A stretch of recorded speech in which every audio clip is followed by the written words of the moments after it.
High, গরমকালের শুরু, এর জন্য একমাত্র মাথায় আসলো যে আমাদেরকে ঠান্ডা কিছু খেতে হবে। এর জন্য আমরা ডাবের জলকে বেছে নিলাম, কিন্তু ডাব তো পাচ্ছি না। প্রায় বিভিন্ন বাজারে ঘুরলাম, ঘুরতে ঘুরতে আর একটা বাজারের কথা মনে পড়লো, সেখানে প্রায় 3 থেকে 4 কিলোমিটার জার্নি করে গেলাম ডাবের জল খুঁজতে।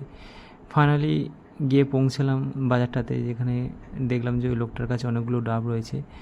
তো দাম না জিজ্ঞেস করে আমরা খেতে শুরু করে দিলাম, দুটো ডাব নিলাম। তো তখন তিনি দামটা বললেন যে এই ডাবের দাম হচ্ছে 60 টাকা করে। তো চলো, কোনো ব্যাপার নেই, ডাবটাকে খাওয়াতো যাক, শরীরটা ঠান্ডা করা যাক।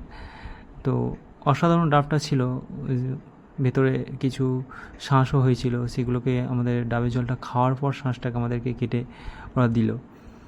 তো নিজেদের এরিয়াতে ডাব পাচ্ছি না, অনেকটা ডিস্টেন্স অতিক্রম করে ডাবটা আমরা পেলাম। বাই দ্য ওয়ে, ব্লগটা হচ্ছে এখানেই শেষ। Thank you.